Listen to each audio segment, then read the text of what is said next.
बिस्मिल्लाहिर्रहमानिर्रहीम। अस्सलाम वालेकुम स्टूडेंट्स, मैं हूं Mohammad Awais academy of commerce से। तो आज की वीडियो में हम डिस्कस करेंगे कॉन्ट्रैक्ट अकाउंट की इलिस्ट्रेशन नंबर 7 को। तो क्वेश्चन को स्टार्ट करते हैं। The new builder limited began to trade 1 January 2017। Company was engage to only one contract for the which price 6 lakh rupees की कंपनी एक कॉन्ट्रैक्ट में इंगेज है जिसकी कीमत है 6 लाख रुपए। Prepare the contract account and the balance sheet. Contract account बनाना है और बैलेंस शीट बनानी है।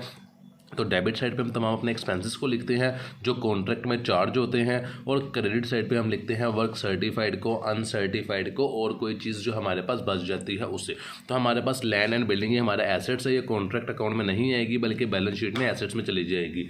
इसके बाद हमारे पास बैंक बैलेंस है जिसकी अमाउंट है 32,000 रुपीज़। ये भी हमारा एसेट्स है, ये कॉन्ट्रैक्ट अकाउंट में नहीं आएगी बल्कि बैलेंस शीट में चली जाएगी। इसके अलावा चार्ज टू कॉन्ट्रैक्ट, जो कॉन्ट्रैक्ट तो हमारे पास मटीरियल लगा था उसकी अमाउंट थी 1,15,000 रुपीज़। ये हमारे पास कॉन्ट्रैक्ट अकाउंट के डेबिट साइड पर आ जाएगी। इसके अलावा प्लांट हमारे पास था 50,000 रुपीज़ का। ये प्लांट 50,000 से नहीं लिखेंगे बल्कि जितनी इसके ऊपर डेप्रिसिएशन है, जो कि है डेप्रिसिएशन 10% चार्ज ऑन प्लांट, 50,000 का 10% लेंगे। जो अमाउंट आएगी वो कॉन्ट्रैक्ट अकाउंट के डेबिट साइड पे लिख देंगे। वेजेस है 1,58,000 रुपीज़ से, ये डेबिट साइड पर आ जाएंगे। इसके वेजेस और एक्सपेंसेस दोनों हमारे पास कॉन्ट्रैक्ट में डेबिट साइड पर आ जाएंगे। इसके बाद बताता है शेयर कैपिटल है 2,90,000 रुपीज़ से, ये बैलेंस शीट में लाइबिलिटी में चला जाएगा। क्रेडिटर भी हमारी लाइबिलिटी होती है 37,000 से लाइबिलिटी में चले जाएंगे। वेजेस आउटस्टैंडिंग है, लाइबिलिटी होती है 13,000 से लाइबिलिटी में चले जाएंगे। कैश रिसीव हो रहा है 2,25,000 रुपीज़, ये भी हमारे पास क्रेडिट साइड पर चला जाए, ये हमारे पास कैश से भी अमाउंट है 2,25,000 रुपीज़, जो कि 75% है वर्क सर्टिफाइड का। इस अमाउंट की मदद से हम वर्क सर्टिफाइड निकालेंगे। नीचे हमें इन्फॉर्मेशन देता है 31 दिसंबर को 2017 को मटेरियल कॉस्टिंग थी 7,000 रुपीज़ ऑन साइड। ये मटेरियल बच गया था तो ये भी क्रेडिट साइड पर आ जाएगा। इसके अलावा कॉस्ट डन बट अनसर्टिफाइड हमारे पास 25,000 रुपीज़, ये भी क्रेडिट साइड पर आ जाएगा।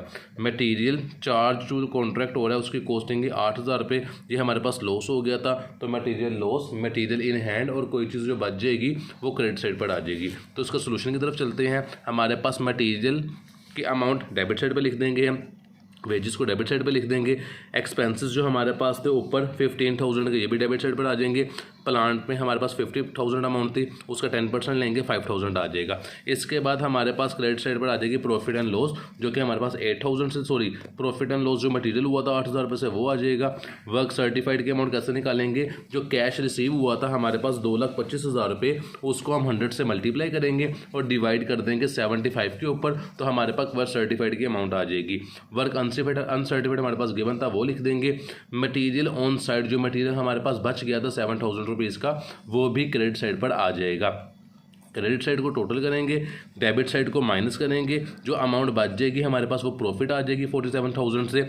प्रॉफिट को कैरी डाउन करेंगे नीचे, ये प्रॉफिट हमारे पास नीचे कैरी डाउन हो गया है। हमारा जो कॉन्ट्रैक्ट था वो 75% हुआ था, इट्स मीन 50% से ज़्यादा था, तो फॉर्मूला यूज़ होगा हमारे पास 2/3 का। तो हमारे पास प्रॉफिट कैसे निकालते हैं, 47,000 की हमारे पास अमाउंट थी, इसको मल्टीप्लाई करेंगे 2, डिवाइड करेंगे 3 से। 47,000 multiply 2 divided by 3 multiply cash receive कितना हुआ था 2,25,000 का, उससे मल्टीप्लाई कर देंगे 2,25,000 और डिवाइड कर देंगे वर्क सर्टिफाइड के ऊपर। तो वर्क सर्टिफाइड की अमाउंट हमारे पास थी 3 लाख रुपये, इस पर डिवाइड किया तो हमारे पास अमाउंट आती है 23500। तो ये देखें 23500 हमारे पास प्रॉफिट एंड लॉस अकाउंट आ गया। ये 47,000 में से 23,500 को माइनस करेंगे तो बाकी हमारे पास अमाउंट बच जाएगी। इसे रिजर्व भी कहते हैं, वर्क इन प्रोग्रेस भी कहते हैं। तो सबसे पहले हम वर्क इन प्रोग्रेस को कैलकुलेट कर लेते हैं। उसका फॉर्मूला पिछली वाली इलस्ट्रेशन में भी बताया था, सेम वही है कि वर्क सर्टिफाइड के अंदर हम अनसर्टिफाइड को ऐड कर देंगे और जितनी रिजर्व हमारे पास आई थी, जो अभी प्रॉफिट को माइनस करने के बाद लास्ट पे रिजर्व निकाला था, उसको माइनस कर देंगे।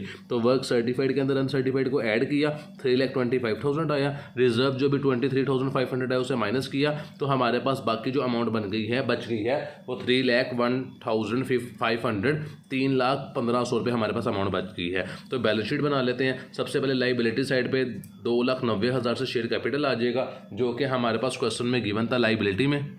इसके बाद हमारे पास क्रेडिटर गिवन थे क्वेश्चन के अंदर 37,000 से, वो लिख देंगे। वेजेस आउटस्टैंडिंग गिवन थे 13,000 से, वो लिख देंगे। प्रॉफिट एंड लॉस में जो हमारे पास अमाउंट आई थी क्वेश्चन के अंदर 23,500 रुपये वो लिखेंगे। इसके अंदर से माइनस करना है हमने जो मटेरियल हमारा लॉस हो गया है, क्योंकि जो नुकसान है उसे प्रॉफिट के अंदर ही एडजस्ट करते हैं। तो यहाँ पर 23,500 रुपये के अंदर से हम 8,000 को माइनस करेंगे, बाकी 15,500 रुपये हमारे पास अमाउंट बच जाएगी। इन सबको टोटल करेंगे तो लाइबिलिटी का टोटल हमारे पास ये आ जाएगा। एसेट साइड में हमारे पास क्वेश्चन के अंदर बिल्डिंग की बनती है 1,95,000 रुपये की, उसे लिख देंगे। बैंक बैलेंस की बनता 32,500 से, उसे लिख देंगे। इसके बाद प्लांट की अमाउंट हमारे पास गिवन थी 50,000 रुपीज़ और हमने उसके ऊपर डेप माइनस की थी 5,000 रुपीज़। तो हमारे पास जो प्लांट बच गया था वो 45,000 का था, वो हम यहाँ पे लिख देंगे। वर्क इन प्रोग्रेस की अमाउंट जो हमने ऊपर निकाली थी, सॉरी इससे पहले मटेरियल ऑन साइड से जो मटेरियल हमारे पास साल के आखिर पर बच गया था उसको भी एसेट साइड पे लिखेंगे, क्योंकि ये हमारा एसेट्स है 7,000 रुपीज़ से। वर्क इन प्रोग्रेस हमने ऊपर कैलकुलेट किया है, ये जो 3,01,500 रुपये इसके अमाउंट को उठा के यहाँ पे लिख देंगे और इसके अंदर से माइनस कर देंगे कैश रिसीव को जो हमने कॉन्ट्रैक्ट से रिसीव किया है। तो 2,25,000 रुपये कैश रिसीव किया कॉन्ट्रैक्ट से, बाकी अमाउंट बचती है 76,500। इन सबको टोटल करेंगे तो एसेट साइड का टोटल भी वही आ जाएगा जो लाइबिलिटी साइड का टोटल है। इसके साथ ही वीडियो हमारी मुकम्मल हो चुकी है। इंशाल्लाह नेक्स्ट वीडियो में आपसे मुलाकात होगी। तब तक के लिए अपना ख्याल रखिएगा। अल्लाह हाफिज़।